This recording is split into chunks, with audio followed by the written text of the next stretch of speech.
Character and competence. Well, they may sound opposite in nature, but they are complementary and they are both important in a student's life. Generally, competence is always emphasized in our modern education today, but character is not so much. But character is also equally important, and we'll understand the importance and how the both can be synchronized so that the child can have a holistic growth. Hi, I'm Akshay Jalan, working as Senior Project Manager at IIT Bombay since a decade. My passion is to train young minds to help them craft a career journey scientifically and systematically.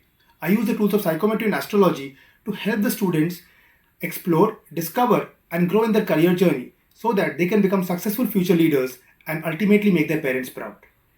Let's begin the video where I'm going to explain to you about the difference and the similarities between character and competence and its importance in a student's life. So let's take an analogy from the Mahabharata.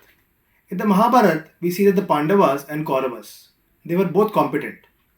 Like Pandavas were 5 and Kauravas were 100 in number. They also had exceptional military skills. And both of them were trained by a guru named Dronacharya. So Dronacharya trained them and give them the art of competence in different skills like archery, club, mace. Like while Arjun was great as an archer, Bhim was great in clubs.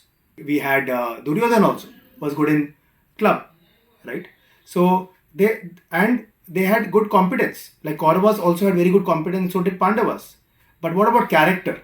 If we see Pandavas along with Dronacharya, they had Dhaumya Rishi who was guiding them about the character, about the importance of dharma in their life. And here we see on the other side, we had Shakuni Mama who was contaminating and polluting the minds of the Kauravas, which ultimately led to their destruction. They did many evil game plans like destroying the Pandavas by killing them and so many other things. In spite of the competence that they have, it was short-lived because over a period of time they were all destroyed, right? So competence definitely is important. It's not that competence is not important because that is required in today's world. But what we see in today's competence world is skill building.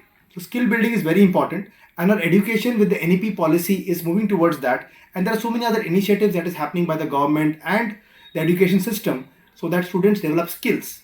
Yes, these skills are going to be very important because I personally feel that the education system that we have in the country is not up to the mark, or there is a disconnect between the education and the employment system. So it's very important that the skill building at the practical and the vocational level happens and they develop competence in different areas. That's very important. But at the same time, the character building, the sanskaras that the parents and the teachers have to give to the children are sometimes getting lost in the pursuit of only competence. So it's very important that we also focus on character building in different areas. So basically in my webinars, I talk about 3 principles: vision, growth and contribution. Having a vision in a career. It's not only that we are pursuing a career for penny or prestige or for being popular. It's also about what we want to contribute in the society. So giving them a higher vision of how they want to contribute. Having a vision for growth.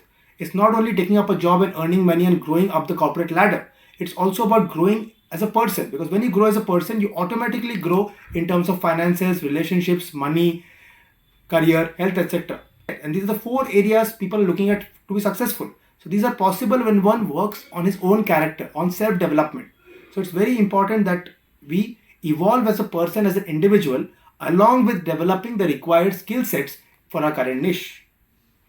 Also, we see that in India, there is a trend of people becoming jack of all trades and master of none. Right? So understanding these things are also very important, that we focus on a particular niche. Like if you see, Arjuna was a very well trained archer. He was focused on that. And he knew other skills also, other culinary skills like mace and other things also. But his focus was on that. So what is the strength of the child? We need to identify that and nourish that. We may actually choose careers based on just one particular strength. Suppose we see that the child is very good in speaking, and we may feel that okay, so if he's very good in speaking, he could be a good journalist. But there is a large range of careers that can be possible for someone who is well in speaking. For example, if someone is a good speaker, he could be a good journalist, a corporate trainer, he could be even a newsreader, he could be a psychologist, and so many counselor and so many ways where he could use his communication skills to impact the world and also build a successful career, earn well and be popular as well. So it's very important to understand these different aspects when we are looking at the character competence world and planning our child's career journey. If you want to know more about the science of career selection, I would like to invite you to register for my next webinar, by clicking on the link in the description, jakshay.com/parent, where I invite parents and students so that they can together come as a family and understand the nuances of career selection so that make their parents proud. Thank you very much. All the best.